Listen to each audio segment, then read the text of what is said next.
همه چی از یه پیامک از شماره ناشناس شروع شد. با شنیدن اسم کسی که سالها پیش ناپدید شده بود، از زبون خواهر شوهرم سر جام خشکم زد. سلام به روی ماه همه شما مهربونای خودم. شمایی که با حضور قشنگتون چراغ این محفل رو روشن نگه داشتید. سحر هستم، راوی سرگذشتای شما در کانال جادوی داستان با سحر. و امشب اومدم تا با یک سرگذشت تک قسمتی مهمون خونه های گرم و دلای مهربونتون باشم. اگر موافقید چراغ‌ها رو کم نور کنید و چشماتون رو ببندید و ذهن و فکرتون رو از هیاهوی دنیا رها کنید تا با هم روایتی رو بشنویم که روزگاری زندگی واقعی یک انسان بوده.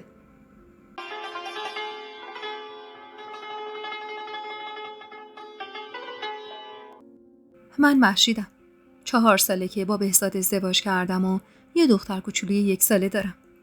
شوهرم بهزاد نظامیه و تو کلانتری مرکزی کار میکنه. اخلاقش شدیه و تقریباً کم حرف. مادر شوهرم هم کم و بیش شبیه خود بهزاده. زنی کم حرف و سرد و سختگیر. هیچ وقت نفهمیدم واقعاً از من خوشش میاد یا نه. بهزاد یه خواهر مجرد داره. مهسا. دانشجوی زبان انگلیسیه. هر چقدر تلاش میکردم بهش نزدیک بشم نمیشد. انگار یه خط قرمز دور خودش کشیده بود که کسی حق نداشت ازش رد بشه. یه نگاه مغرور از بالا پایین نسبت به هم داشت. برادر شوهرم هم مجید که با شوهرم 2 قلو بود 3 سال پیش فوت کرده بود. درست 7 ماه بعد از عروسی ما به خاطر سرطان. اون شب تولد 1 سالگی دخترم بود. یه دور همی خانوادگی که از چند هفته قبل براش برنامه ریخته بودم. از صبح روی پام بند نبودم. بهزاد شیفت بود و سر کار. همه کارا افتاده بود گردن خودم. خسته بودم اما راضی. تقریبا غروب بود که بهزاد برگشت. مثل همیشه لباس نظامیش تنش بود و خستگی از سر و روش میبارید. چشمش که به خونه افتاد چند لحظه همونجا ایستاد. نگاهش دور تا دور پذیرایی چرخید. بعد به دخترمون که توی بغلم بود لبخندی زد. دستش رو سر دخترمون کشید و گفت تولدت مبارک خانم کوچولو. بعد از اون نگاهش افتاد به من و گفت چقدر زحمت کشیدی. دست درد نکنه. بهزاد اهل جمله های عاشقانه نبود، اما من از همون 2 کلمه هم خوشحال می شدم. همون 2-3 کلمه از زبون بهزاد واسه من اندازه یه دنیا ارزش داشت. مهمونا کم کم از راه رسیدن. حدود 1 ساعت از شروع مهمونی گذشته بود. همه سرگرم حرف زدن بودن و منم داشتم بشقابای میوه رو روی میز میچیدم که صدای پیامک گوشی بهزاد که کنار دستم روی میز بود بلند شد. ناخودآگاه نگاهم سمتش کشیده شد. بهزاد اومد و گوشی رو برداشت. همین که پیامو خوندم و انگار به هم ریخت. چند ثانیه‌ای به صفحه خیره موند، اما سری سرش رو بلند کرد و زیرکانه اطرافو نگاه کرد. بعدم رفت سمت مهسا و آروم چیزی رو تو گوشش زمزمه کرد و بعد هر دوشون بلند شدن و رفتن توی اتاق.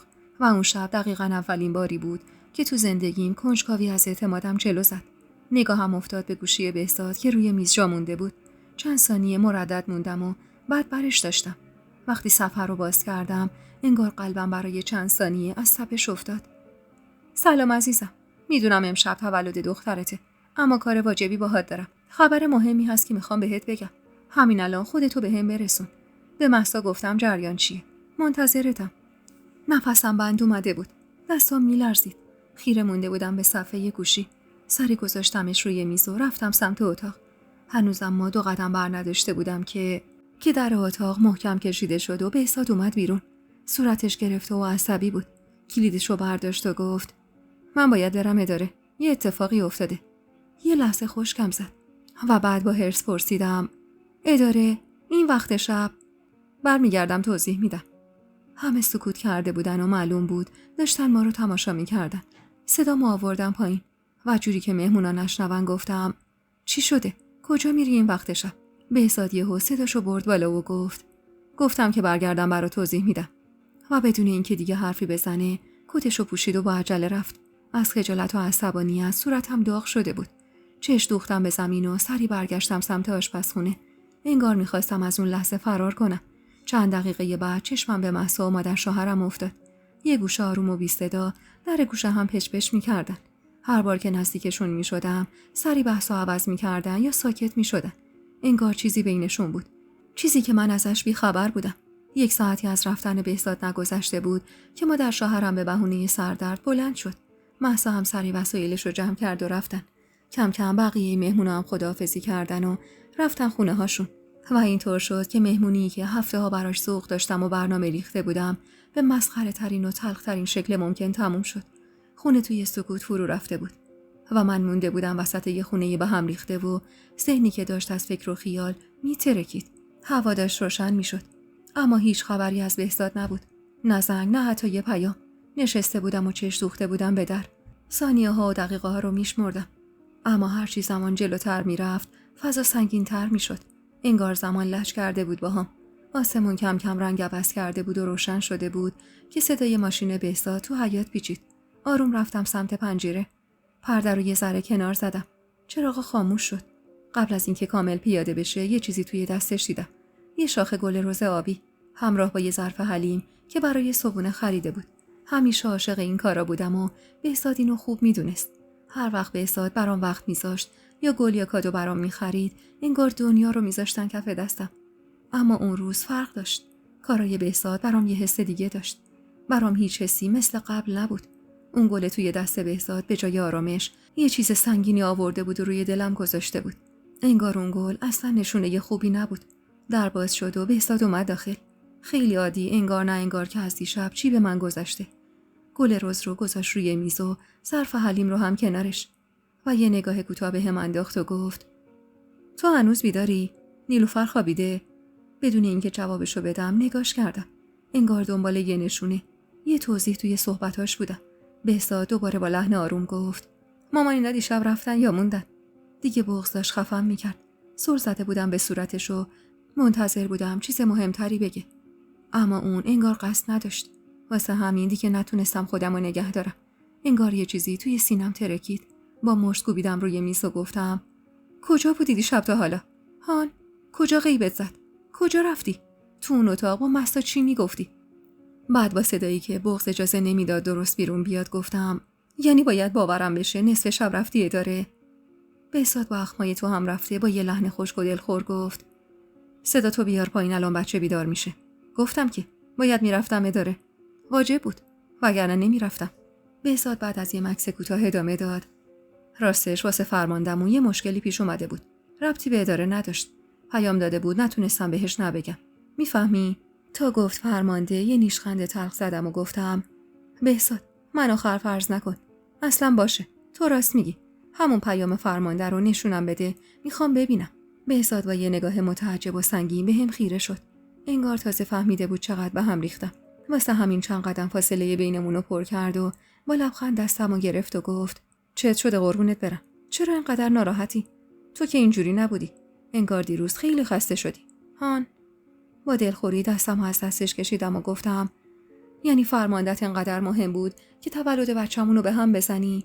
بهزاد که انگار دیگه حوصله ادامه دادن نداشت بدون اینکه بخواد چیزی بگه یا منو قانع کنه بی حرف رفت سمت اتاق. با رفتنش اشکام بی اختیار میریختن. بعد از چند لحظه با همونها رفتم سمت اتاق. هنوز قانع نشده بودم اما بهزاد روی تخت خوابش برده بود. انگار که شب سختی رو گذرونده باشه و از خستگی بیهوش شده باشه. هراسون دویدم سمت گوشیش. مثل همیشه نه رمزی نه قفلی. با دستای لرزون گوشی رو باز کردم اما گوشی پاک بود. هیچی پیدا نکردم. حتی اون پیام دیشبم پاک شده بود. بلا تکلیفی داشت دیوونم میکرد. فکرای توی سرم برام سنگین بود. به خودم دلداری میدادم شاید همه این فکرها توهمه. من که به بهزاد اعتماد داشتم. پس حالا چم شده بود. گوشی رو توی دستم فشار دادم و به صورت خوابیده بهزاد خیره شدم. بهزاد و زندگیمون رو دوست داشتم. فکر این که بهزاد به هم نارو بزنه مثل یه سم کشنده بود. اما یه حس بعد مثل یه سایه افتاده بود روی زندگیم. سایه‌ای که نمیدونستم چه خوابهایی واسمون دیده. تقریباً 2 روزی از اون ماجرا گذشته بود. به ظاهر همه چیز عادی شده بود. اما من نتونسته بودم اون پیامک لعنتی رو فراموش کنم. از اون شب دیگه مثل قبل به بهزاد اعتماد نداشتم. هر چقدر سعی می‌کردم خودم رو قانع کنم که شاید سوء تفاهم بوده اما نمی‌شد. مدام رفتاراشو زیر نظر داشتم. نگاهش، تماساش، ساعت اومدن و رفتنش. حتی چند بار یواشکی گوشیشو چک کرده بودم. اما هیچی پیدا نکرده بودم. نه پیام مشکوکی، نه تماس ناشناسی، هیچی. هیچ سر نخی پیدا نکرده بودم. این ماجرا اما شده بود برام مثل یه گره کور و همین بیشتر کلافم میکرد. تا اینکه آخر هفته رسید و طبق معمول همیشه دعوت بودیم خونه مادر شوهرم. اما این بار فرق داشت. بحث اصلی خواستگاری مهسا بود. مهسا اون شب از اول شب ابروهاشو بالا مینداخت و با یه قیافه خاصی سعی میکرد برام کلاس بذاره. هی پشت سر هم تکرار میکرد خواستگارم دانشجوی دکتراست. خانواده‌اش فلانن، موقعیتش بهمانه. مادر شوهرم هم که از خوشی رو پا بند نبود و مدام تاییدش میکرد. حرف مهریه رسید. مهسا رو کرد به بهزاد و گفت داداش فقط حواست باشه ها، شب خواستگاریم سر مهریه کوتا نیای، سفت بگیری. من نمیخوام مهریم مثل مهشید کم باشه. مادر شوهرم هم سری گفت راست میگه بهزاد، دختر یه بار شوهر میکنه باید حقشو بگیره.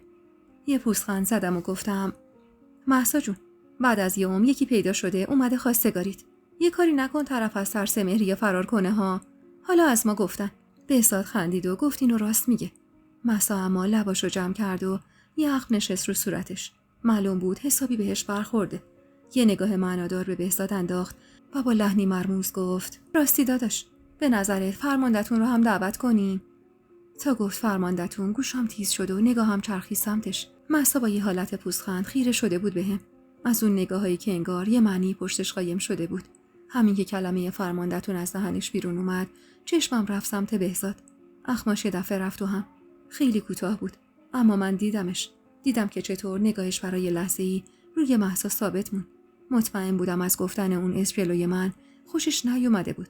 اینو از تک تک حرکات چهرش فهمیده بودم. تو همون چند ثانیه مهسا اما هنوز داشت با همون حالت تمسخرآمیز لبخند میزد که مادر شوهرم یه دفعه بلند شد و گفت بس کن این مسخره بازی‌ها رو دختر.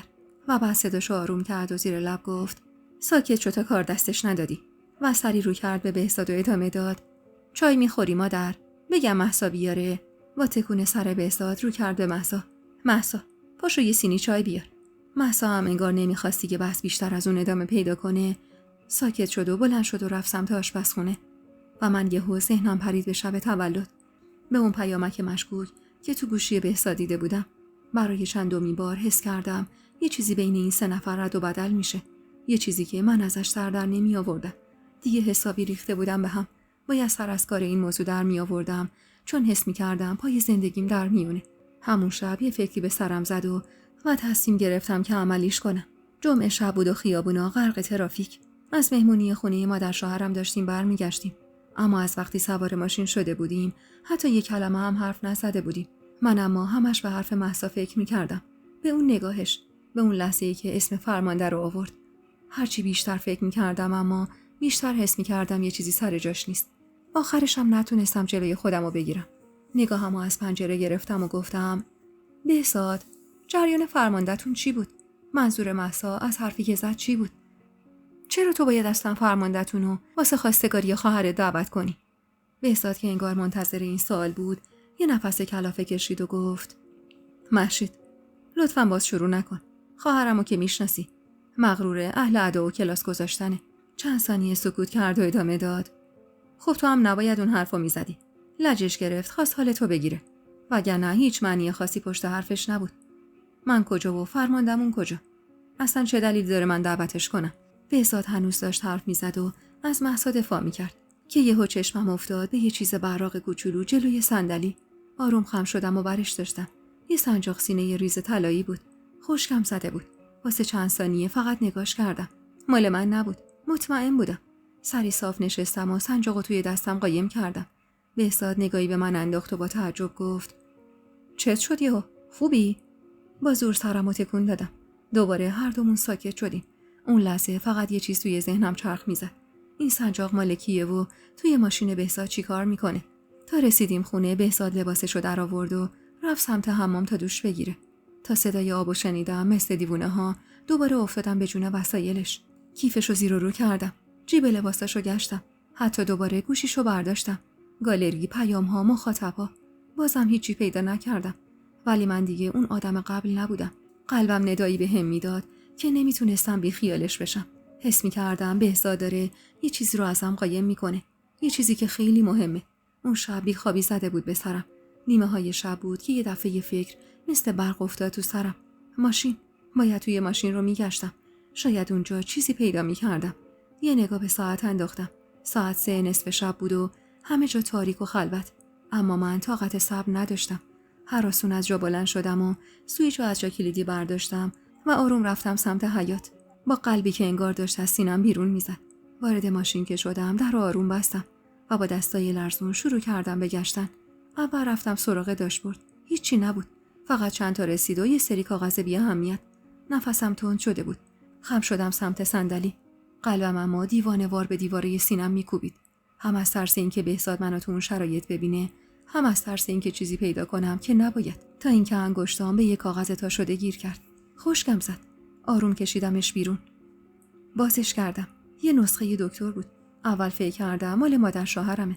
اما یهو چشمم رفت بالای برگه. یه اسم روش بود. ماندانا ملکی. این اسم چقدر برام آشنا بود. قلبم شروع کرده بود محکم‌تر از قبل کوبیدن، طوری که حس می‌کردم الانه که از دهنم بیرون بپره. چند ثانیه مغزم کار نمی‌کرد. زل زده بودم به اون اسم و به تاریخ پایین صفحه. دقیقاً همون شب تولد دخترم بود. همون شبی که بهزاد ناغافل همه چیزو ول کرد و رفت. انگار بدنم دیگه توان بلند شدن نداشت. باور کردنی نبود. تا چند روز پیش حتی فکر کردم به این که یه روزی بهزاد بخوام دهم نارو بزنه واسم خنده‌دار بود. اما حالا حتی به سایش هم شک کرده بودم. گلوم و زبونم خشک بود. نسخه رو توی دستم مچاله کردم و سری اومدم بالا و خودم رو انداختم رو مبل. هنوز دستام میلرزید. چشمام خیره شده بود به یه نقطه. ولی فکرم هزار جا میرفت. به ماندانا ملکی. میشناختمش.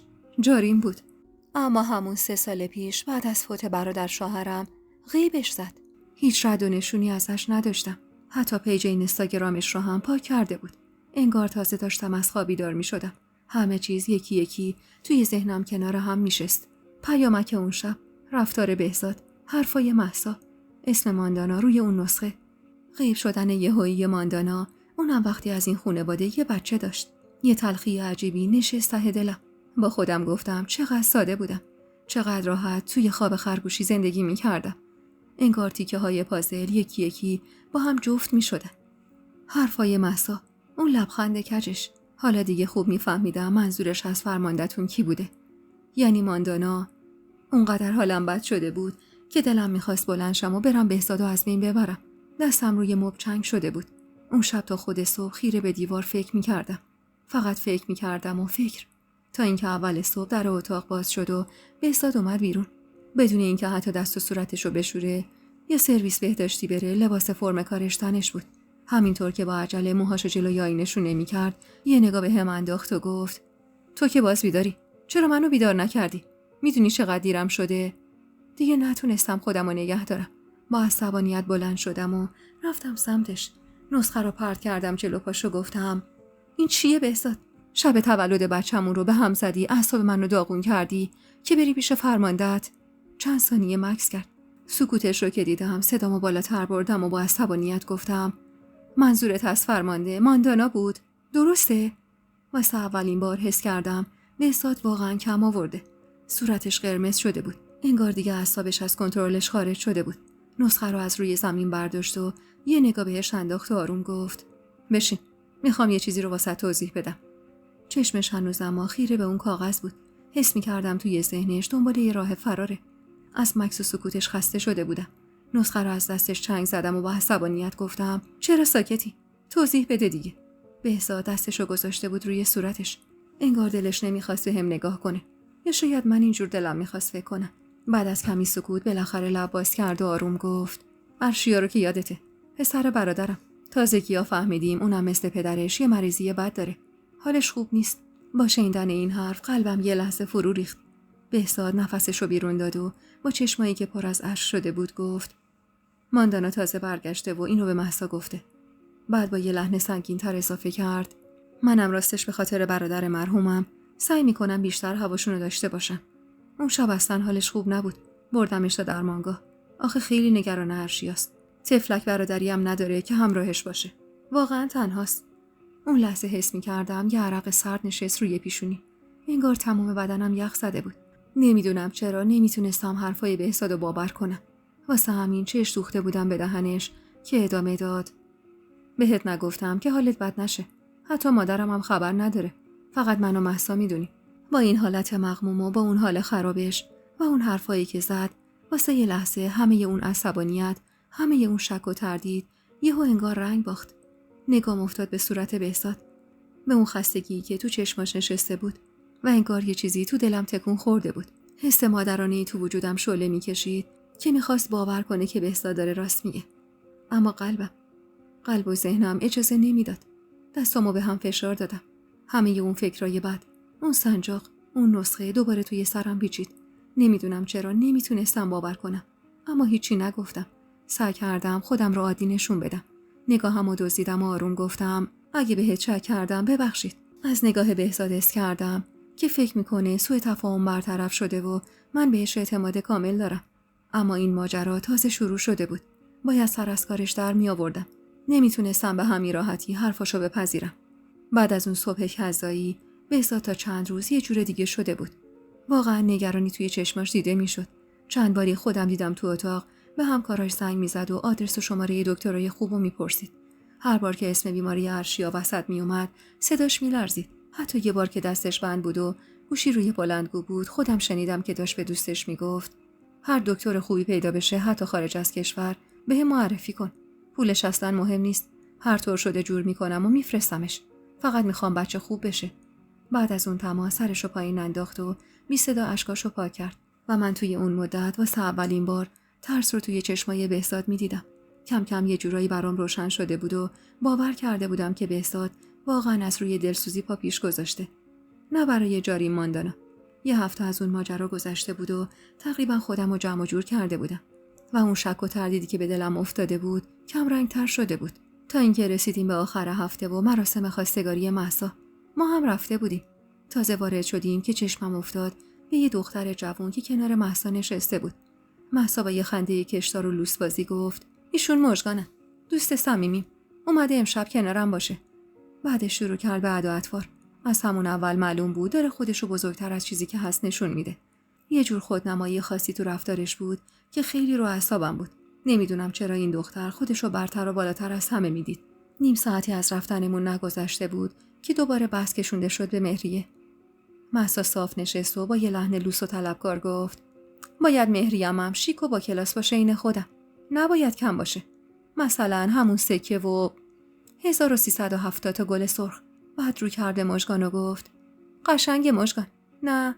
مادر شوهرم هم که انگار دلش ضعف رفته بود گفت الهی قربونت برم مادر. عالیه. 1 ساعتی گذشته بود و هر لحظه منتظر رسیدن خواستگارا بودیم.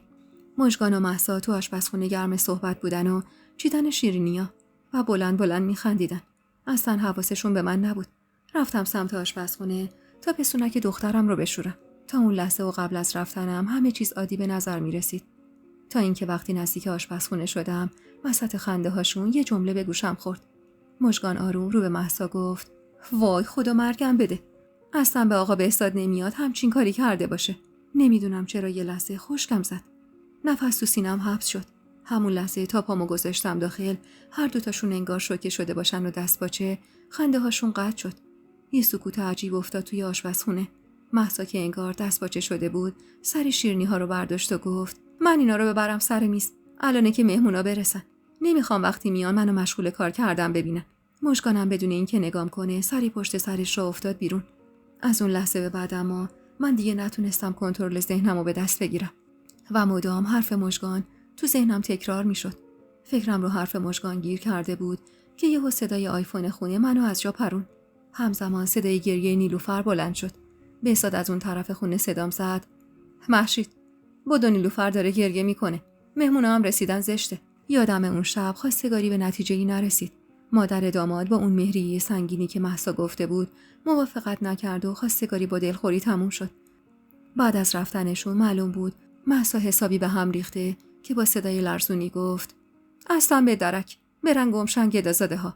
منم که حسابی از دست مهسا دلخور بودم یه خنده تلخ نشست گوشه صورتم و گفتم خب اگه دوستش داشتی یکم باهاش راه می اومدی. چه خبر این همه شرط و شروط؟ بعد رو کردم به مادر شوهرم و گفتم حرفای شب خواستگاری منو بهزاد رو یادتون نمیاد؟ هنوز اما جملم کامل نشده بود که یهو مهسا مثل فنر از جا پرید. انگار منتظر یه بهونه بود که با عصبانیت گفت تو رو خدا تو یکی خودتو با من یکی نکن. یه لحظه جا خوردم. باورم نمیشد اینقدر واکنش تندی نشون بده و رک و پوسکنده اینطور حرفی بهم بزنه. قبل از اینکه چیزی بگم اما مادر شوهرم فوری پشت سرش ادامه داد: راست میگه. مهسا تحصیل کرده است. از سر هر انگشتش 1000 هنر میریزه. بعد نگاهی به مهسا انداخت و ادامه داد: تو که نباید خودتو با اون مقایسه کنی. از شدت عصبانیت دستمو مشت کردم و با دلخوری گفتم: فعلا که اون 1000 هنرشو باید بذارین در کوزه، چون ظاهرا خواستگارا نپسندیدن مادر جون.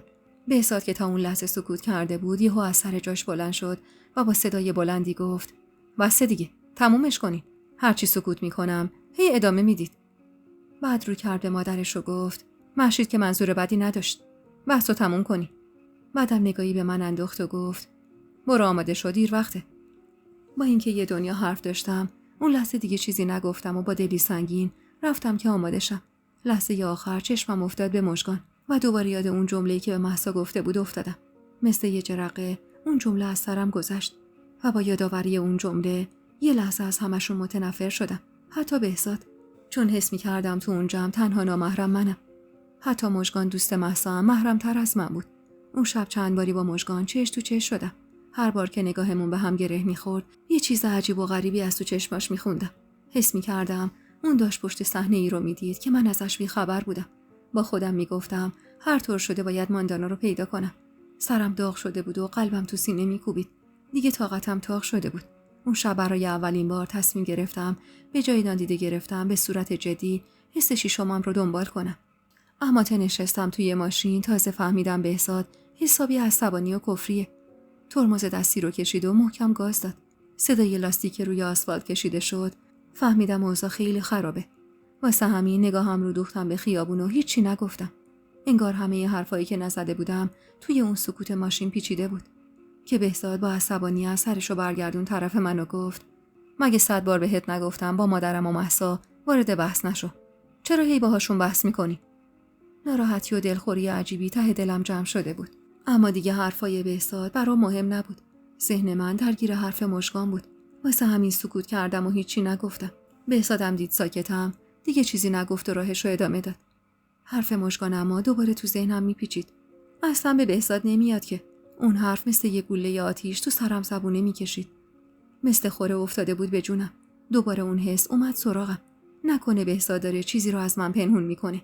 و دوباره اسم ماندانا مثل یه سایه شوم افتاد رو افکارم. انگار هر راهی که میرفتم آخرش ماندانا ختم میشد. نمیتونستم از ذهنم پاکش کنم.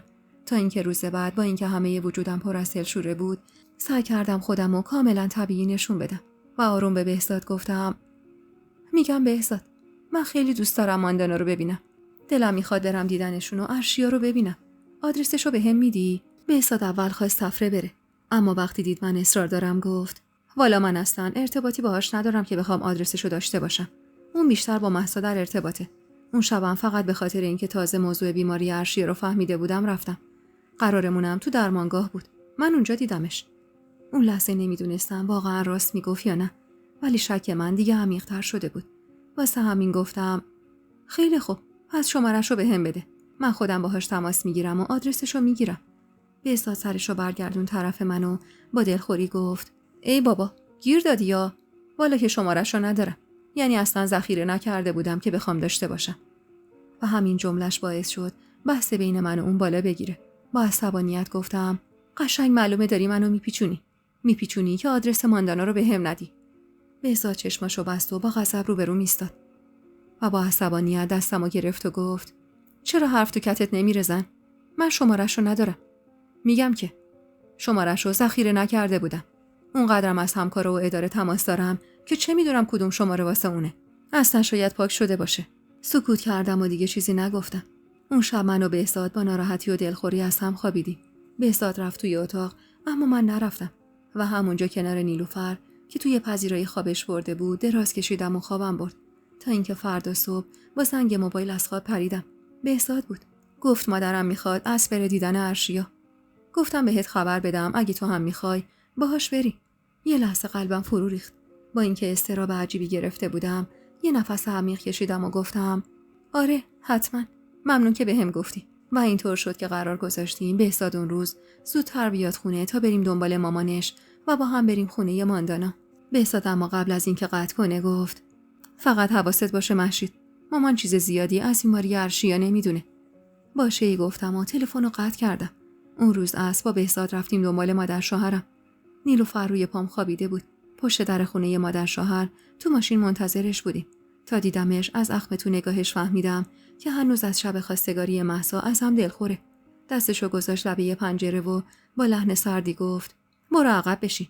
زانوم درده، نمیتونم عقب بشینم. حرکتش مثل زخم کهنه‌ای تو دلم نشست.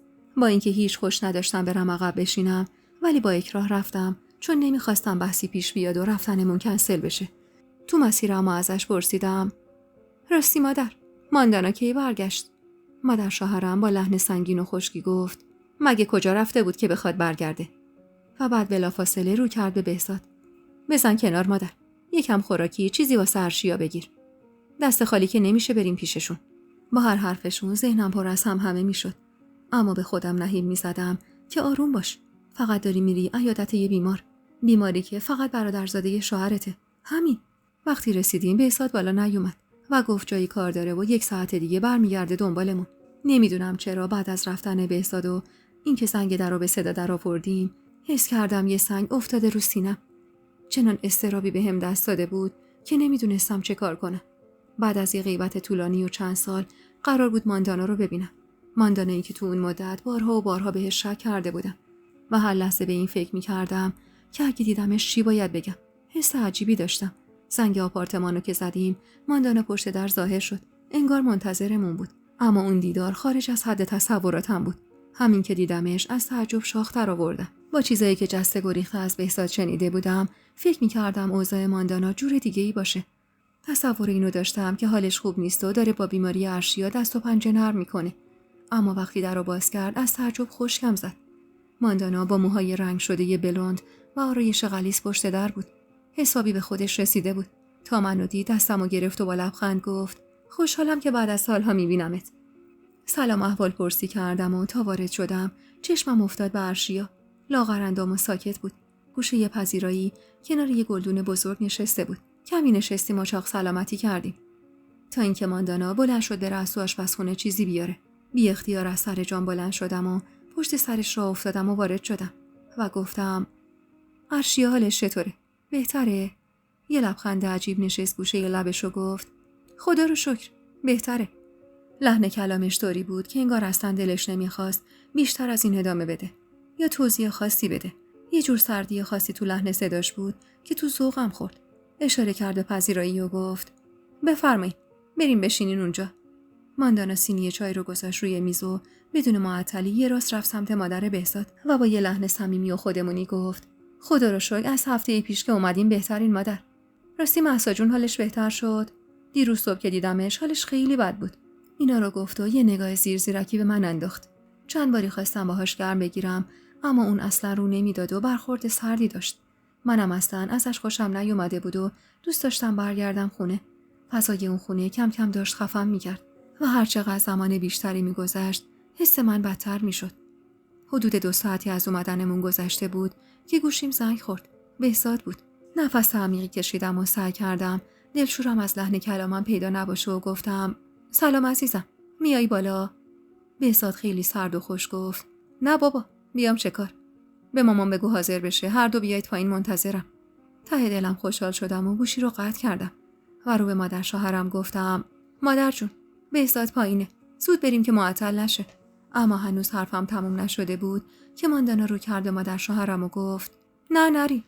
بعد با یه لبخند ادامه داد بگید آقا بهزادم بیاد بالا، ارشیا رو هم ببینه. از اونجایی که اصلا دوست نداشتم بهزاد بیاد بالا سری بلند شدم و گفتم ممنون عزیزم، اما بهزاد عجله داره. مادر شوهرم اما معلوم بود دوست داره حالا بشینه. ماندانا هم دست بردار نبود. هی اصرار میکرد و میگفت چند دقیقه بیشتر چیزی نیست، بیاد یه چایی بخوره، ارشیا رو هم ببینه بعد برید. و وقتی دید من کوتاه بیا نیستم اومد سمتم، دستمو گرفت و گفت مهشید جون میدونی بعد از چند سال دیدمت، خب یکم دیگه بشینید. و اونقدر اصرار کرد تا آخر سر راضی شدیم و مادر شوهرم به بهزاد زنگ زد و قرار شد اون یه سر تا بالا بیاد. توقع داشتم ماندانا وقتی فهمید بهزاد قراره بیاد حداقل بره لباسش رو عوض کنه با یه لباس پوشیده تر. بالاخره هرچی بود بهزاد براش نامحرم بود. اما ماندانا انگار اصلا براش مهم نبود. با همون بلوز مشکی آستین 3 سانتش که حسابی جذب بدنش بود رفت دم در. فقط یه شال نازک انداخت رو سرش که اونم از بس شل بود. هر چند ثانیه یه بار سر می‌خورد و میومد رو سرشونه‌هاش. از حرص داشتم میترکیدم. چند لحظه ای نگذشته بود که صدای آیفون بلند شد. ماندانا پشت در منتظر ایستاده بود. اون لحظه حالم طوری بود که اصلا قابل وصف نیست. یه حال عجیب و غریبی داشتم. رو پا بند نبودم. حس می‌کردم هر آن ممکنه قلبم از حرکت وایسه. ماندانا پشت در منتظر ایستاده بود. سری بلند شدم تا برم دم در که مادر بهزاد گوشه مانتومو گرفت و گفت بشین سر جات زن. ماندانا در رو باز میکنه دیگه. خوب میدونستم مادر شوهرم چشه. از شب خواستگاری مهسا ازم دلخور بود و رو همین حساب اون روز خونه ماندانا حسابی بهم بی‌محلی میکرد و یه جورایی قصد تلافی داشت. اون لحظه هم عمدی منو گرفت چون میدونست از پاچمو میخوام برم دم در. یه لحظه انگار با این حرفش قفل شدم همونجا و نشستم روبروی در. همین که بهزاد وارد شد، ماندانا جلو اومد و با یه لبخند مصنوعی گفت سلام آقا بهزاد، خوش اومدید. بعدم سری روشو برگردون سمت ارشیا و با هیجان گفت ارشیا بدو، ببین کی اومده مامانی، بدو برو پیش عمو. ارشیا هم که تا اون لحظه حتی یک کلمه ازش نشنیده بودم با ذوق از سر جاش بلند شد و دوید سمت بهزاد. بهزاد بدون اینکه به ماندانا نگاه کنه با لبخند خم شد و آروم ارشیا رو بغل کرد و گفت فندق عمو چطوره؟ با این حرفش مادر شوهرم بغض کرد و با صدایی که میلرزید گفت ارشیا پسر مجیدمه، یادگار برادرته. هواشو خیلی باید داشته باشی. جمله شاید به ظاهر یه جمله دلسوزانه و از روی محبت بود که دل هر کسی رو به درد می آورد. اما واسه من مثل تیغی بود که تو دلم نشست. نمیدونستم باید چطور این سنگینی رو تحمل کنم و فقط بی صدا نگاهشون میکردم. یه حس عجیبی تو دلم میپیچید. حسی که هرچی سعی میکردم نادیدش بگیرم دست از سرم بر نمیداشت. افکار شومی به ذهنم هجوم آورده بود که نمیتونستم پسشون بزنم. که همون لحظه نیلوفرم شروع کرد به گریه کردن. صداش بلند میپیچید تو خونه. از شدت ناراحتی محکم تکونش میدادم و کم مونده بود خودمم بزنم زیر گریه. تو همون حال اما چشمم افتاد به بهزاد.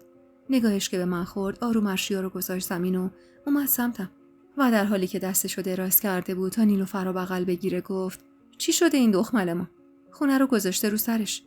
دیگه کلافه شده بودم و میخواستم از اون فضا فرار کنم. واسه همین گفتم نمیدونم، فکر کنم دلش درد میکنه، بهتره بریم. هنوز اما حرفم تموم نشده بود که ماندانا پرید وسط و گفت میخوای ببریش تو اتاق بخوابونیش؟ مادر شوهرم من پشت سرش گفت ماندانا راست میگه، شاید اصلا بچه خودشو خیس کرده. از وقتی اومدیم که عوضش نکردی. خب شاید پاش سوخته. پاشو برو بچه رو عوض کن بلکه آروم بگیره. به اجبار نیلوفر رو برداشتم و رفتم تو اتاق که عوضش کنم. وقتی وارد اتاق شدم اما اولین چیزی که توجهم رو جلب کرد تخت 2 نفره‌ای بود که وسط اتاق بود. اما چیزی که باعث شد چند ثانیه سر جان وایسم خود تخت نبود. چیزایی بود که روی اون تخت بود. برگه‌های آزمایش، نسخه‌های پزشکی و چند تا پرونده که همینطور روی هم ریخته شده بودن. اولین فکری که به ذهنم رسید این بود که حتما مال ارشیاست. بالاخره بهزاد یه چیزایی از این ماری ارشیا گفته بود. از روی کنجکاوی یه قدم جلو رفتم. نیلوفر رو روی تخت گذاشتم و یه دونه از برگه‌ها رو برداشتم و یه نگاه سرسری بهش انداختم که همون لحظه چشمم خورد به اسم بالای برگه. آزمایش‌ها مال ماندانا بود. با تعجب به حرفای بهزاد فکر می‌کردم. اون همه نگرانی، اون همه تاکید روی حال ارشیا. اما حالا چیزی که جلوی چشمم بود یه عالم آزمایش و پرونده پزشکی به اسم ماندانا بود.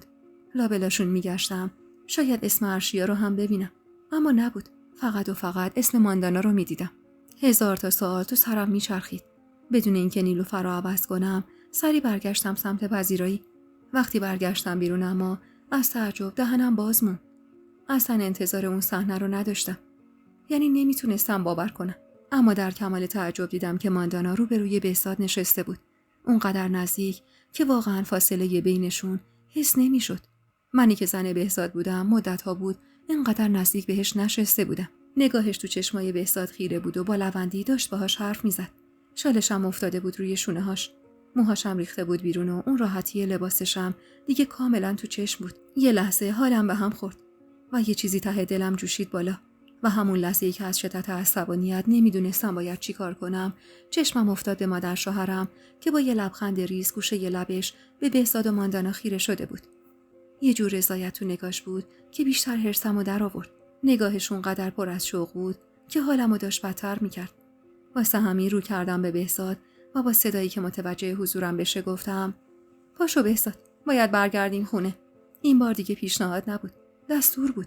و نمیدونم لحن کلامم چطور بود و قیافم چه شکلی بود که بهزاد سریع از جاش بلند شد و گفت باشه، اگه بچه رو عوض کردی من آمادم، میتونیم بریم. کیفمو برداشتم و بدون خداحافظی درست حسابی از اون خونه زدم بیرون. همین که به ماشین رسیدیم بدون اینکه منتظر چیزی بمونم در جلو رو باز کردم و نشستم روی صندلی جلو. این بار اصلا برام مهم نبود که مادر شوهرم چی فکر میکنه و پادر داره یا نداره. کلاً این موضوع رو احترام میدونست، اما من دیگه برام اهمیتی نداشت. حوصله تعارف و ملاحظه‌اش رو هم نداشتم. از آینه بغل نگاش کردم. دیدم چند ثانیه مکث کرد و انگار منتظر بود تا من پیاده شم. اما من حتی سرم رو هم بر نگردوندم. اونم با اخمای در هم نشست عقب و با دلخوری به بیرون خیره شد. بی توجه به حال روزش و دلخوریش سرم رو برگردوندم عقب و گفتم میگم مادر جون، معمولا به یه زن تنها اینجوری خونه اجاره نمیدن. این چطور تونسته تنها این خونه رو بگیره؟ اصلا معلوم نیست کی رفت و آمد میکنه تو این خونه. مادر بهزاد یهو صورتش قرمز شد و با حالت دلخوری گفت انقدر حسادت نکن دختر. از وقتی دیدیش یه لحظه آروم و قرار نداری. رنگ از چهرت برگشته. من به بهزاد گفتم که صلاح نیست باهاش روبرو بشی. لبمو فشار دادم و گفتم حسادت؟ واقعا فکر میکنین بحث من الان حسادته؟ اصلا چرا من نباید باهاش روبرو بشم؟ هنوز حرفم اما کامل نشده بود که بهزاد گفت مهشید بس کن دیگه، تمومش کن. واقعا دیگه داری رو اعصابم راه میری. چرا اینقدر الکی حساس شدی؟ چرا به همه چی گیر میدی؟ با تشر بهزاد سکوت کردم که یه وقت جلوی مادر شوهرم بیشتر از این حرمت‌های بینمون شکسته نشه و در سکوت سنگینی که بینمون جاری بود مادر شوهرم رو رسوندیم دم در خونش. به محض پیاده شدنش و راه افتادن ماشین هنوز چند ثانیه نگذشته بود که با دلخوری رو به بهزاد گفتم زنی که یه هر جایی. این چه وضع لباس پوشیدن بود؟ بهزاد که چشمش به جاده بود اخم کرد و گفت این چه طرز حرف زدن مهشید؟ لباس پوشیدن ماندانا چه ربطی به ما داره که بخوایم قضاوتش کنیم؟ از دفاع کردنش و خونسردی کلامش هرسی شدم و گفتم چیه؟ انگار بدت نیومده اینطور جلوت اومده. و رومو برگردوندم و با حال عصبی گفتم اون لحظه که من تو اتاق بودم چی داشت بهت میگفت؟ به چی داشتی میخندیدی؟ برات جوک میگفت؟ اصلا واسه چی اینقدر نزدیک به تو نشسته بود؟ خجالتم خوب چیزیه؟ مگه بهت محرمه؟ بهزاد محکم پاشو روی ترمز زد و صداشو برد بالا. وحشت زده نگاش کردم که گفت هر چیزی رو یه معنی دیگه براش درست نکن. خودت مگه نمیخواستی ببینیش؟ الان بهونه چی رو میاری؟ نکنه به من شک داری؟ حرفاش و رفتاراش با هم متناقض بود. یه لحظه دلم خواست داد بزنم و بگم آره بهت شک دارم، اما هیچی نگفتم. حس خفگی افتاده بود تو گلو. شک و دلهره کل زندگیمو گرفته بود. از خاکستر اعتمادم یه هیولا متولد شده بود. باید یه کاری میکردم. این وضعیت دیگه واسم قابل تحمل نبود و نمیتونستم اینطور ادامه بدم. بعد از اون روز همه چی توی زندگیم به هم ریخته شده بود. رابطه‌ام با بهزاد روز به روز سرتر میشد و بیشتر از هم فاصله میگرفتیم. بهزاد دیگه مثل قبل نبود. حسابی ازم دلگیر بود و میگفت به خاطر رفتارات و اینکه اینقدر نسبت بهم شک کردی ازت دلخورم. شبا هر کدوم یه گوشه‌ای بودیم و بینمون یه دیوار نامرئی کشیده شده بود که روز به روز قطورتر و قطورتر میشد. شک، بی‌اعتمادی و سوالایی که هیچ جوابی براشون پیدا نمی‌کردم این فاصله رو بیشتر می‌کرد. کارم شده بود چرخیدن توی سایت‌ها و خوندن تجربه آدمایی که شرایط مشابه من رو داشتن. ساعت‌ها تو گوشی می‌گشتم. یه سایت بود که کاربرا توش با هم حرف می‌زدن، درد و دل می‌کردن و به هم مشاوره می‌دادن. اون روز نشسته بودم و یکی یکی نظرا رو می‌خوندم. بیشترشون یه حرف مشترک می‌زدن. چند روز ازش فاصله بگیر. از بس جلو چشمش هستی نمی‌بینتت. به خودت فرصت نفس کشیدن بده. تو این شرایط تصمیم عجولانه نگیر. و حرفاشون مدام تو سرم تکرار می‌شد. شاید واقعاً به یه فاصله کوتاه احتیاج داشتم. واسه همون شب وقتی بهزاد برگشته بود و شامشو خورده بود رو کردم بهش و گفتم چند روزی میخوام برم شهرستان. بهزاد بدون هیچ حرفی موافقتش رو اعلام کرد. حتی همون موقع گوشیشو برداشت و برام بلیط اینترنتی گرفت و فردای اون روز بعد از ظهر بود که منو تا ترمینال رسون. وقتی اتوبوس راه افتاد سرمو تکیه دادم به شیشه و گوشی رو از توی کیفم در آوردم. هنوز با بچه‌های اون سایت در ارتباط بودم. پیام‌های بچه‌های سایت رو می‌خوندم که یکی از خانوما برام نوشته بود حالا که ازش دوری نذار همه چی عادی پیش بره. یه استوری توی این اینستاگرامت بذار. کاری کن به یادت بیفته. گوشی رو توی دستم چرخوندم و به صفحه این اینستاگرامم خیره شدم. راستش تا اون روز هیچ وقت از اینجور کارا نکرده بودم. اما من با وجود اون همه شک و دلخوری بهزاد رو دوست داشتم. می‌خواستم نبودنمو حس کنه. می‌خواستم زندگیم رو نجات بدم. می‌خواستم رابطه بینمون رو از نو بسازم و درست کنم. واسه اولین بار به فکر گذاشتن یه استوری افتادم. به حرف بچه‌های سایت گوش دادم. یه عکس آروم و عاشقانه انتخاب کردم و بهزاد رو تگ کردم. هنوز اتوبوس از شهر خیلی دور نشده بود که گوشی توی دستم لرزید. یه پیام از این اینستاگرام. مهسا استوری رو دیده بود و زیرش چند تا استیکر خنده فرستاده بود. کفری شدم. مطمئن بودم مهسا یه چیزی میدونه که من بیخبرم. واسه همین اینطوری استیکر خنده فرستاده. واسه همین یه لحظه به خودم اومدم و گفتم مهشید داری کجا میری؟ چرا بهزادو تنها گذاشتی؟ چرا هر کسی هر چیزی میگه قبول میکنی؟ یهو انگار دیوونه شده بودم. دلم شور افتاده بود.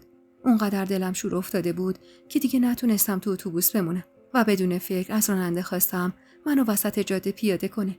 با یه بچه و 2 تا ساک تو دستم کنار جاده وایساده بودم و منتظر بودم که بالاخره یه ماشین جلوی پام وایساد و نگاهی به راننده انداختم. ظاهر موجهی داشت. ماشین رو در بس گرفتم و راه افتادم سمت شهر. تو دلم اما 1000 جور بهونه چیدم. میدونستم بهزاد اگه بفهمه چرا برگشتم ناراحت میشد، اما حریف دلم نشدم. با خودم تکرار میکردم که میگم نیلوفر اذیتم کرده واسه همین برگشتم. میگم گریه میکرد طوری که کل اتوبوس رو سرش گذاشته بود و از دست هیچ کسی کاری بر نمیومد. واسه همین منم ترسیدم بچه چیزی شده باشه و تصمیم گرفتم برگردم. نمیدونم، شاید تصمیم اشتباهی گرفته بودم. اما اون لحظه ندای قلبم میگفت برگرد. به بهزادم خبر ندادم. سر شب بود که رسیدم. بهزادم ما خونه نبود. سری دست به کار شدم و یه شام 2 نفره ساده آماده کردم. میخواستم دلخوری پیش نیاد و همه ی حسای بدی که تو دلم جمع شده بود با یه شب آروم تموم بشه. بهترین لباسمو پوشیدم. تو آینه لبخندی زدم و خودمو با چند جمله آروم کردم. بعدش هم کمی آرایش کردم و مشغول چیدن سفره شدم. ساعت از 8 شب گذشته بود اما خبری از بهزاد نبود. گوشی رو برداشتم و یه پیام کوتاه براش فرستادم. کجایی عزیزم؟ بلافاصله جواب داد. من خونم. رسیدی؟ تا گفت خونه است دستام شل شد و افتادم رو مبل و عرق سردی نشست روی تیره کمرم. بدون اینکه جواب بهزادو بدم راه افتادم. یه لحظه هم مکث نکردم و راه افتادم خونه ماندانا. یه حسی منو به سمت اونجا میکشون. حسی که اصلا دست خودم نبود. اون شب قرار بود من بهزادو غافلگیر کنم، اما خودم حسابی جا خوردم و غافلگیر شدم. وقتی وارد کوچه خونه ماندانا شدم، اولین چیزی که به چشمم خورد ماشین بهزاد بود که پایین کوچه پارک شده بود. چراغ آپارتمانم روشن بود. رفتم سمت آیفون و زنگ چند تا از طبقات رو زدم تا بالاخره یکیشون رضایت داد که در رو واسم باز کنه. سری خودم رو رسوندم پشت در آپارتمان. نیلوفر رو محکم به بغلم چسبونده بودم، اما نفسم از شدت اضطراب بالا نمی اومد. زنگ در آپارتمان رو پشت سر هم و بیوقفه زدم. میخواستم در باز بشه و هر چی زودتر بفهمم اونجا چه خبره. در که باز شد اولین چیزی که دیدم مهسا بود. اون در رو باز کرده بود. چشمم از تعجب گرد شده بود. تا دیدمش همون لحظه انگار یه چیزی تو سرم روشن شد. یاد اون استیکرای خندش افتادم. با دست محکم هلش دادم عقب و رفتم داخل. همگی سر میز شام بودن. هنوز چند قدم بیشتر نرفته بودم که چشمم افتاد به بهزاد. تا منو دید هراسون از جا بلند شد و اومد سمتم. دست باچه بود. معلوم بود اصلا انتظار دیدنم رو نداشته و با همون حال گفت تو اینجا چی کار میکنی مهشید؟ اشکام بی‌محابا سرازیر شدن و بریده چند تا نفس کشیدم و گفتم چیه؟ باز چی میخوای تحویلم بدی؟ هان میخوای بگی ارشیا مریضه؟ سرطان داره میمیره؟ یا باز میخوای بگی هیچی نیست و سوء تفاهمه؟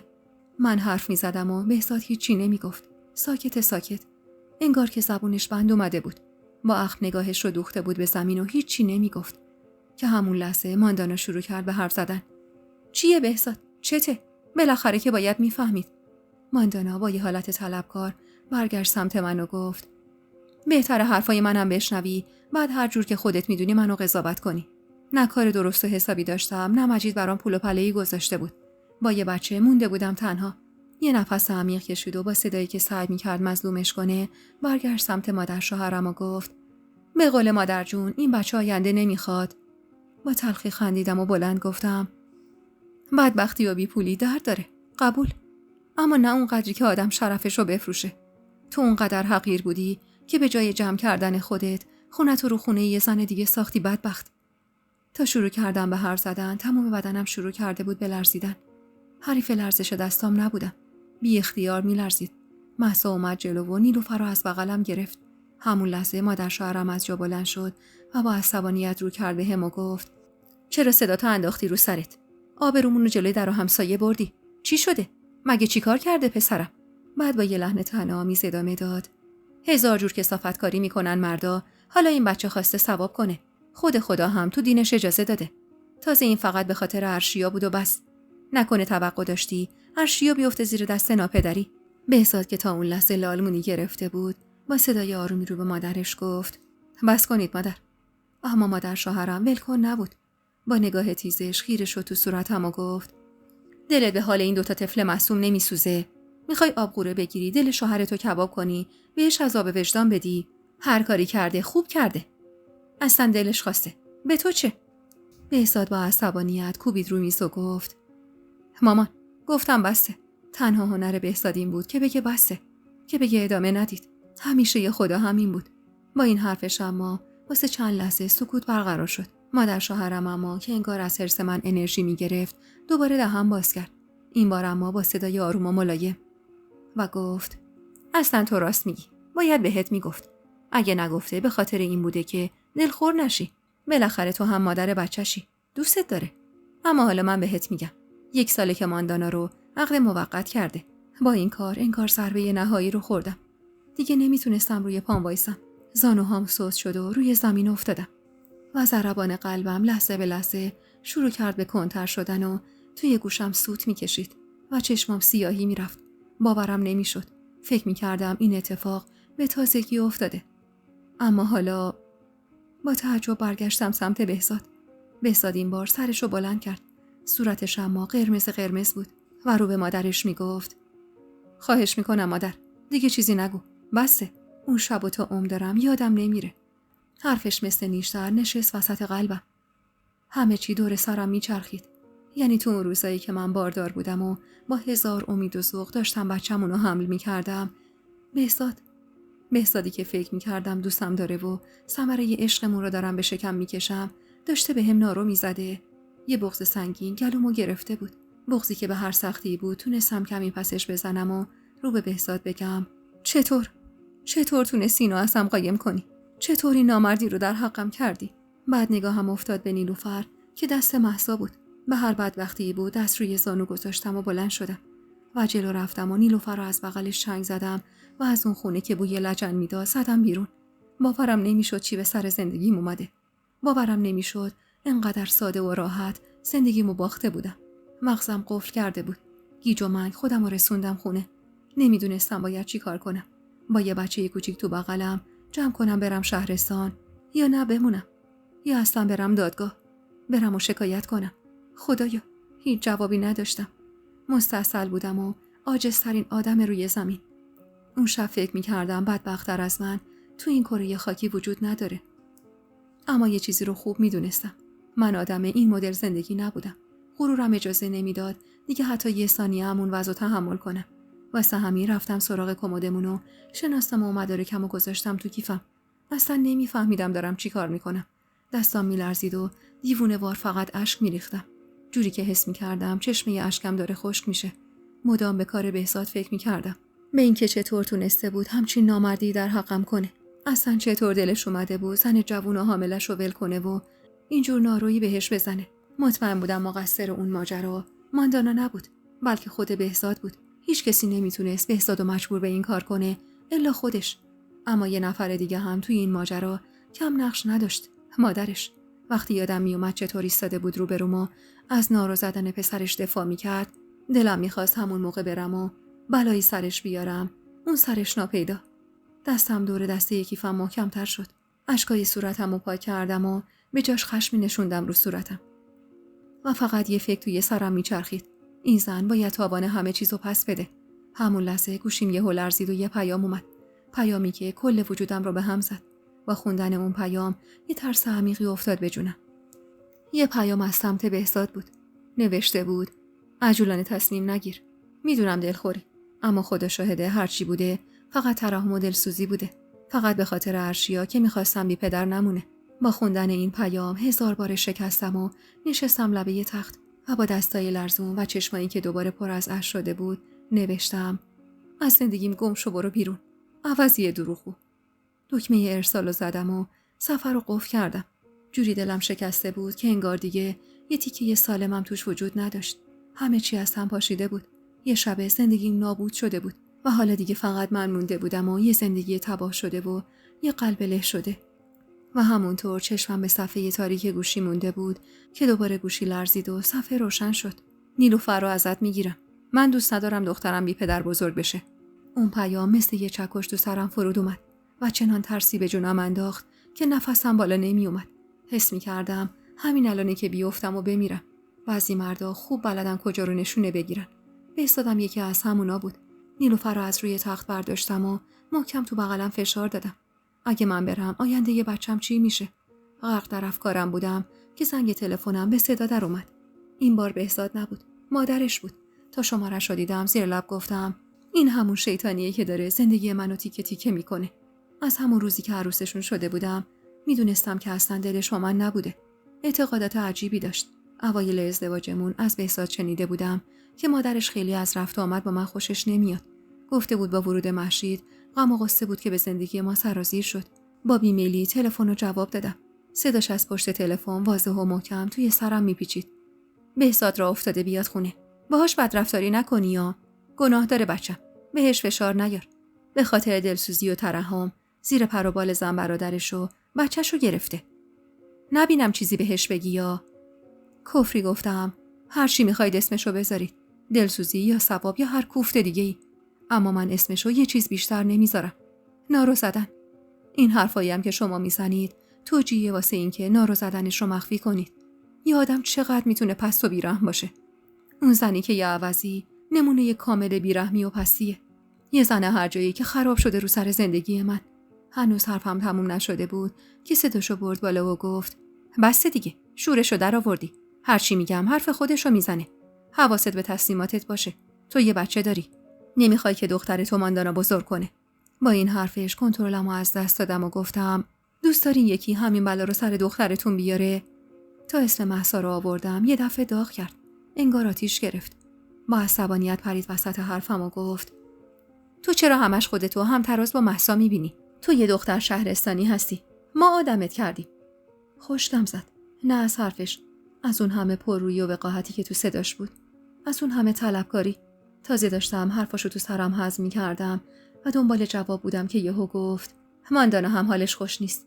این بچه تازه فهمیده ناخواسته باردار شده. نباید هرس بخوره. نبینم یه وقت بهش زنگ بزنی یا بری خونش اذیتش کنی یا از وقتی تو اومدی اونجا و سر و صدا کردی حالش به هم ریخت. میگه میخوام اون بچه رو بندازم. گوشی توی دستم سنگین شده بود. انگار مغزم پاک از کار افتاده بود و دیگه نمیفهمیدم دقیقاً داره چی میگه. فقط یه سری اصوات ناآشنا تو سرم میچرخید. هنوز توی شوک حرفاش بودم که صدای چرخیدن کلید توی قفل پیچید و بهزاد وارد خونه شد. همین که چشمم بهش افتاد دیگه نتونستم خودم رو کنترل کنم. با تمام قدرت گوشی رو پرتاب کردم سمت آینه روبروم. صدای شکستن آینه تو خونه پیچید. بهزاد که از قیافم فهمیده بود چه طوفانی تو دلمه، چند قدم اومد جلو و با صدای گرفته‌ای گفت: تو راست میگی. من اشتباه کردم. اما خب اتفاقیه که افتاده. حالا باید یه جوری حلش کنیم. با عصبانیت داد زدم و گفتم: تو به این میگی اتفاق؟ اسم نارو زدن خودت رو میذاری اتفاق؟ من مردی که دلش نصفست نمیخوام. میخوام ازت جداشم. تصمیمم رو هم گرفتم. همین که حرفم تموم شد یه دفعه رنگ صورت بهزاد عوض شد. انگار اون آدمی که چند دقیقه پیش با صدای آروم از اشتباهش حرف میزد نبود. با عصبانیت کتشو از تنش در آورد و پرت کرد یه گوشه. رگ گردنش بیرون زده بود. با صدایی که از خشم میلرزید گفت: فکر کردی همه چی به همین راحتیه؟ کاری میکنم اونقدر از پله‌های دادگاه بالا و پایین بری که موهات رنگ دندونات سفید شه. اینو گفت و رفت سمت در و گلدون روی جا کفشی رو برداشت و محکم به زمین کوبید و شکوندش و از در خارج شد و در رو محکم پشت سرش کوبید. همونجا روی زمین نشستم و زدم زیر گریه و اونقدر گریه کردم که دیگه اشکی برام نمونده بود. نیلوفر خوابیده بود و من فقط به سقف خیره شده بودم و به این فکر می‌کردم که چطور یه زندگی میتونه تو چند روز اینجوری از هم بپاشه. فردا صبح ساکم رو جمع کردم و آماده رفتن به شهرستان شدم. اما قبل از رفتن زنگ زدم به مادرم و همه چی رو واسش تعریف کردم. چون بیشتر از همه از مادرم انتظار داشتم درکم کنه. من خودم فرزند طلاق بودم. مادرم سالها پیش به خاطر اعتیاد پدرم جدا شده بود و با هزار سختی ما رو بزرگ کرده بود. همیشه فکر می‌کردم اگه یه روزی خدای نکرده تو موقعیت مادرم قرار بگیرم، اولین کسی که حرف دلمو میفهمه اونه که پشتم در میاد و پناهم میشه. اما حالا به جای اینکه درد منو ببینه، مدام از موندن و تحمل کردن حرف میزد. میگفت میخوای برگردی بیای شهرستان که چی بشه؟ به بعدش فکر کردی چرا تو بری؟ اون زنه که یه خونه خراب کن باید بره. مگه خونه زندگی تو از سر راه آوردی که بذاری و بری؟ میدونو برای اون زن خالی نکن. با گوش دادن به حرفاش یه حس بدی ته دلم میپیچید. نمیدونم چرا از این مدل حرف زدن چندشم میشد. انگار وسط اون همه درد، همه غم مادرم این بود که با چنگ و دندون باید مردی رو نگه دارم که تو قشنگترین روزای زندگیم بهم نارو زده بود و رفته بود با یه زن دیگه. با این حرفای مامان خسته تر و ناامیدتر شدم. نمیتونستم تصمیم بگیرم. مدام یه سوال تو سرم میچرخید. واقعا این زندگی ارزش جنگیدن داره یا نه؟ با توجه به حرفای مامانم و به خاطر نیلوفر یه چند روزی دندون سر جیگر گذاشتم تا ببینم آخر این ماجرا به کجا میرسه. باورم نمیشد هنوز توی اون زندگی نکبتی مونده باشم. اما انگار بعضی وقتا جبر زمونه تو رو به هر کاری وامی داره. هر روز که از خواب بیدار میشدم با خودم میگفتم امروز دیگه تمومش میکنم. اما بعد چشمم به نیلوفر که میافتاد تصمیمم عوض میشد. 1 ماهی میشد که تو این شرایط برزخی گیر افتاده بودم. بهزاد هر روز مثل گذشته میومد و سعی میکرد عادی رفتار کنه. تا اینکه اون روز بهزاد دیرتر از همیشه اومد خونه. از قیافش معلوم بود یه چیزی سر زبونشه، اما دنبال فرصت مناسب تا بگه. چند دقیقه بی هدف تو خونه چرخید و بعد رفت سمت آشپزخونه. یه لیوان آب ریخت و یه نفس سر کشید. زیر چشمی نگاش میکردم. یه نگاه کوتاه بهم انداخت. نگاهی که بیشتر شبیه دودلی بود تا پشیمونی. همون موقع فهمیدم قراره یه حرفی بزنه که قطعاً از شنیدنش حال من قرار بود بد بشه. چند ثانیه سکوت و بعد آروم گفت: مهشید، حالا که موندی حتما شرایطو درک میکنی. شرایط ماندانا رو هم که میدونی. بهتره چند روزی تنها نمونه. یه نگاه گذرا بهم انداخت و خیلی عادی ادامه داد: من امشب میرم پیشش. اینجوری تو هم راحت تری. یه لحظه مات و مبهوت نگاش کردم. دلم میخواست توف کنم تو صورتش بابت این همه وقاحت. چطور روش میشد اینجوری با من رفتار کنه؟ اما نه. دیگه چیزی بین من و بهزاد نمونده بود که بخواد ملاحظه‌مو کنه. نه عشقی، نه دلخوشی، نه حتی وابستگی. هرچی بود تحمل بود و نفس کشیدن از روی اجبار. فقط و فقط به خاطر نیلوفر. فردا صبح هنوز توی رخت خواب بودم که صدای آیفون بلند شد. با بی‌حوصلگی بلند شدم و در رو باز کردم. مادر شوهرم با یه جعبه شیرینی پشت در ایستاده بود. همین که وارد شد و روی مبل نشست با یه لبخند رضایتی که حالمو به هم میزد، صداشو آورد پایین و گفت: آفرین بهت. زنیت به خرج دادی. کار خوبی کردی که موندی. من با بهزاد صحبت کردم. از این به بعد واسه اینکه حق هیچ کدومتون ضایع نشه، یه شب پیش تو میمونه، یه شب پیش ماندانا. مات و مبهوت خیره شده بودم بهش که چقدر راحت داشت واسه زندگی من تصمیم میگرفت و فکر میکرد من این شرایطو پذیرفتم. خشکم زده بود. من مات و مبهوت نگاش میکردم که یهو دیدم نگاهش قفل شد روی لباسم. یه تاپ خونگی قهوه‌ای پوشیده بودم. با دهن کجی گفت: این چیه پوشیدی؟ با این وضع تو خونه میچرخی؟ بعد انتظار داری شوهر دور و برت باشه؟ بعدم چادرشو انداخت و از جا بلند شد و رفت سمت آشپزخونه. یه نگاه به گاز انداخت و گفت: از بهزاد شنیدم غذای درست درمونی هم که دیگه جلوش نمیذاری. به خدا که اون بچه از این همه استراب گوشت تنش آب شده. بد کرده خواسته ثواب کنه. این چه بلاییه که سرش آوردی؟ ماندانه خدا خیر داده هم که حالت تهوع داره و نمیتونه چیزی درست کنه. بعدم برگشت و نگاهی بهم انداخت و گفت: پاشو یکم گوشت در بیار. یه قیمه قرمه چیزی واسه شوهرت بار بذار تا بخوره جون بگیره. بعدم با یه خنده چندش و شیطنت آمیز ادامه داد: بهزاد دیگه الان شرایطش فرق داره. الان 2 زن داره. بیشتر باید بهش برسیم. باید حواست باشه رقیب شوهرتو از چنگ در نیاره. بهش خیره بودم. نمیدونستم باید به حال خودم گریه کنم یا بخندم که این زن با وقاحت جلوم ایستاده بود و هرچی دلش میخواست میگفت. روزی اگر کسی بهم میگفت نیستم توی خونه‌ای که این شرایطو دارم، بهش میخندیدم. با این حرفاش اما حس من لحظه به لحظه بهش بدتر میشد. ازش متنفر بودم. هرچی بود زیر سر همین زن بود. حاضر بودم قسم بخورم که همین زن بهزادو تشویق کرده بود واسه این کار. چند ثانیه تو صورت مادر شوهرم خیره شدم و محکم گفتم اونی که باید تحمل کنه بهزاده، نه من. یه نفس گرفتم و ادامه دادم خودش این شرایطو درست کرده، منم همونیم که هستم. عوضم نمیشم. خبریم از گوشت و قیمه و قرمه نیست. یا میاد بی درد سر طلاق میده و حضانت بچه‌مو بهم میده، یا مجبور همین زندگی نکبتی رو تحمل کنه و خرج من و بچه‌م رو هم بده. چشمای مادر شوهرم گرد شده بود. دهنش باز مونده بود و نگاه میکرد. چون هیچ توقع نداشت اینطوری تو روش در بیام. درسته همیشه یه حرفایی به مهسا میزدم، ولی تو اون چند سال هیچ وقت اینجور تو روش در نیومده بودم. با خشم و عصبانیت گفت چقدر تو چش سفید و خیره سری. احترام بزرگترم که حالیت نیست. من نمیدونم بهزاد چیه تو رو دید که پسندید. دیگه نتونستم خودم رو نگه دارم. انگار دیگه مغزم از کار افتاده بود. خم شدم و با عصبانیت چادرش رو از لبه صندلی کشیدم و پرت کردم تو صورتش و صدامو بردم بالا و با حرص گفتم از خونه من برید بیرون. چند ثانیه سکوت کرده بود و مات و مبهوت وسط آشپزخونه مونده بود. با همون عصبانیت بهش نزدیک شدم. نگاهم رو دوختم تو چشماش و ادامه دادم نه دیگه دوست دارم ریخته نسل شما رو ببینم، نه پسرتونو. فقط به خاطر بچه‌مه که دارم تحملتون میکنم. با قیز چادرش رو که روی زمین افتاده بود برداشت و یه نگاه تند بهم انداخت و با حرص گفت حقته. نصف حقته که بهزاد طلاقت بده. پست بفرسته شهرستان پیش اون مادر هیچی ندارت. بچه رو هم ازت بگیره. تو همونقدر پله‌های دادگاه و بالا و پایین بری تا جون بدی. اینا رو که گفت عصبی رفتم سمت در. کامل بازش کردم و با صدای محکم و قاطع گفتم بفرمایید بیرون. نمیخوام دیگه تو خونه من باشید. با عصبانیت در حالی که نفرینم میکرد از خونه رفت بیرون. تا پاش از در بیرون رفت در رو محکم کوبیدم. اونقدر محکم که صداش تو کل خونه پیچید. صدای قرولند کردن و نفرین کردناش از پشت در میومد. نگاهم افتاد به جعبه شیرینی.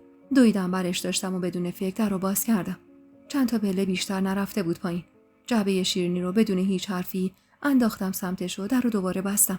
عصر بود و نسیم بهاری از لای پنجره باز وارد سالن میشد و هوا رو حسابی عوض کرده بود. چندی که اسباب بازی آوردم ریختم رو زمین و نیلوفر رو گذاشتم وسطش. هنوز اعصابم از صبح سر جاش نیومده بود. یه لیوان شربت گلاب درست کردم و اومدم نشستم روی مبل تا بخورم بلکه آروم‌تر شم که سر و کله بهزاد پیدا شد. وارد که شد زیر چشمی نگاش کردم. اصلا اون آدم همیشگی نبود. از چشماش معلوم بود که گوشش حسابی پر شده. مطمئن بودم مادرش 1000 برابر بدتر بهش گفته. ولی منم دیگه اون مهشید قبلی نبودم. بهزاد به محض ورودم دست برد سمت کمربندش. اونو در آورد و گفت زنی که یه بی‌صفت. امروز چه غلطی کردی تو؟ با تعجب بهش خیره بودم که کمربندو دور دستش چرخون. هنوز نفهمیده بودم چی کار میخواد بکنه که چند تا ضربه محکم به پهلوم خورد. اونقدر ناگهانی و دردناک بود که نفسم برید. هنوز متوجه نشده بودم دقیقاً کجامو زده که دوباره شروع کرد به زدن. منم بلند بلند جیغ میزدم و عقب میرفتم و دستم رو به میز و دیوار میکشیدم و لیوان و دکوری و گلدون و هر چی که به دستم میومد و محکم پرتاب میکردم سمتش. صدای شکسته شدن مدام و پی در پی تو خونه میپیچید. صدای گریه های بچم نیلوفرم بلند شده بود و اون خونه برای چند ثانیه تبدیل شده بود به یه جهنم. جهنمی که از گور مادرش بلند میشد. بعد از اون دعوا بهزاد نیلوفر رو برداشت و از خونه زد بیرون. دیدن اینکه بچه‌مو با خودش میبره دیوونم کرده بود. بدون فکر پا شدم و راه افتادم سمت خونه ماندانا. میخواستم برم جلوشو بگم چه بلایی سر زندگی من آورده و چطور زندگیشو رو ویرونه های زندگی من ساخته. رسیدم اونجا. وقتی رسیدم اونجا دیدم در ورودی بازه. سری خودم رو رسوندم بالا. جلوی در آپارتمانشون ایستادم و نفس عمیقی کشیدم. از داخل خونه یه سر و صداهای عجیب و نامفهومی میومد. واسه همین گوشمو چسبوندم به در که بفهمم چی داره میگذره. ولی صداها که واضح‌تر شد یه ترس بدی افتاد تو دلم. اونقدر ترسیدم که سری رفتم چند تا پله بالاتر قایم شدم و از اونجا نگاه کردم. اون لحظه یه چیزایی دیدم و شنیدم که از تعجب خشکم زد. چیزایی که اصلا انتظارشو نداشتم. پشت پله‌ها قایم شده بودم. نفس تو سینم حبس شده بود و سعی می‌کردم از اون بالا بفهمم تو اون خونه چی داره میگذره. قلبم اونقدر تون تون میزد که انگار صداش تو کل راه پله‌ها پیچیده بود که یهو در به شدت باز شد. سرمو یه لحظه جلو بردم. جرأت نزدیک شدن نداشتم. 2 مرد کت و شلواری در رو باز کردن و اومدن بیرون. صداشون رو تیکه تیکه میشنیدم. لحنشون اما کاملا تهدیدی بود. یکیشون که هیکلی تر بود گفت اگه هرچی اخاذی کردی از ما رو برنگردونی، آبروتو تو همین ساختمون میبریم. جوری که نتونی تو این شهر سر بلند کنی. اون یکی هم با پوزخند ادامه داد آمار تو هم داریم. همه چی رو میذاریم کف دست شوهرت تا بفهمه با چه نجسی ازدواج کرده. خشکم زده بود. باورم نمیشد چی دارم میشنوم. بعد دوباره همون مرد اولی با همون لحن سرد و تهدیدی گفت شنبه ساعت 9 صبح برمیگردیم. وای به حالت اگه پول و طلاها رو برنگردونی. بعد از رفتن اون دوتا مرد انگار مغزم کاملا خاموش شده بود. مات و مبهوت همونجا روی پله ها نشسته بودم و تکیه داده بودم به نرده ها. هنوز تو شوک اون حرفا بودم که یهو در ساختمون روبرویی باز شد. یه پیرزن اومد بیرون. مستقیم وایسا جلوی در خونه ماندانا و با صدای بلند و عصبی گفت اصلا معلوم نیست تو این خونه چه خبره. این لنده هورا کیا هستن که هر چند وقت یه بار میان و میرن. آسایش برا ما نذاشتی زنی که. صداش تو را پله ها میپیچید. از اون بالا به پیرزن خیره شده بودم که یهو گوشی تو دستم لرزید و یه پیام بالای صفحه ظاهر شد. بهزاد بود. نوشته بود همین الان بیا خونه مادرم. کار واجبی باهات دارم. ترسیدم که نکنه واسه نیلوفر اتفاقی افتاده باشه. واسه همین دستپاچه از پله ها پایین رفتم و خودم رو رسوندم به خونه مادرش. بهزاد اونجا بود. با یه قیافه سرد و جدی نگام کرد و گفت من تقاضای طلاق دادم. بهتره این زندگی تموم بشه. ته دلم خوشحال شدم چون من آدم اون مدل زندگی کردن نبودم. یعنی آدمی نبودم که به هر ننگ و خفتی بخوام زندگی کنم و یه مرد واسه خودم نگه دارم. همون لحظه اما مادر شوهرم با یه پوزخند هرس ضرار پرید وسط و گفت بله خانوما تا تو باشی بفهمی من ماست چقدر کره میده.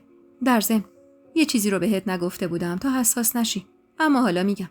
این خونه رو که سهم الارث پسرام بود و به عنوان مهریه جفت پسرام به نام ماندانا کردیم. اینا رو هم گفتم تا بسوزی، تا یادت بمونه با کی طرف بودی. تلخ خندیدم و گفتم ای بیچاره، سهم الارث تو دادی به یه زن هرزه. زندگیمونو باختی بس نبود، تموم دار و ندارتم باختی. هنوز حرفم تموم نشده بود که مادر شوهرم با عصبانیت پرید وسط حرفم. این زبونش نیشه مار مادر، ارزششو نداره، باهاش دهن به دهن نشو. یه لحظه فضا سنگین تر شد. اینو که مادر شوهرم گفت جری گفتم والا که من اصلا شک دارم که اون بچه بهزاد باشه. بهزاد که انگار از حرفای مادرش تحریک شده بود یه قدم اومد جلو و با لحن تند و عصبی گفت دهن نجس تو ببند. آروم نفس کشیدم و با صدای محکم گفتم این یه حرف نیست، واقعیته. اگه باور نداری برو از واحد روبروی خونه ماندانا بپرس. یه شنبه صبح ساعت 9 برو اونجا و قایم شو و وایسا ببین چی پیش میاد. شنبه صبح ساعت 9 با 2 مرد غریبه قرار داره. لبای بهزاد خوش شده بود، جوری که چند باری لباشو تکون داد اما هیچ صدایی از گلوش خارج نشد. چشماش دو میزد بین من و بقیه، انگار نمیفهمید چی شنیده و چی باید بگه. نیلوفر رو محکم بغل کردم و بدون اینکه دیگه یه کلمه اضافه بگم از اون خونه زدم بیرون. هر سشون مات و مبهوت ایستاده بودن، طوری که حتی کسی نیومد جلو تا نیلوفر رو از دستم در بیاره. منم به خیال اینکه شوک شدن بدو سمت دم در رفتم. اما هنوز از در خارج نشده بودم که مادر شوهرم با عجله اومد سمتم و گفت دروغ میگی، تهمت میزنی. چون بهت گفت میخواد طلاقت بده ماندانا رو خراب میکنی. نمیذارم پسرم گول حرفاتو بخوره. آروم برگشتم سمتش و گفتم من تصمیممو گرفتم. میخوام از بهزاد جدا شم. چه اون درخواست طلاق میداد چه نمیداد من خودم این کارو میکردم. حتی اگر کارم به پله های دادگاه بکشه و اونقدر بالا پایینم کنن تا موهام رنگ دندونام سفید بشه، اما من طلاقمو میگیرم. سکوت عجیبی افتاد وسط خونه. بعد از گفتن حرفام از اونجا زدم بیرون، چون دیگه اونجا موندن هیچ فایده‌ای نداشت جز اعصاب خوردی. مطمئن بودم بهزاد ته این ماجرا رو در میاره. اون آدمی نبود که سر همچین چیزایی بی خیال بشه و کوتاه بیاد. و من دقیقاً دست روی حساسیتش گذاشته بودم. منم دیگه تصمیممو گرفته بودم. دیگه نه توان جنگیدن با بهزادو داشتم، نه تحمل زخم زبونای مادرشو.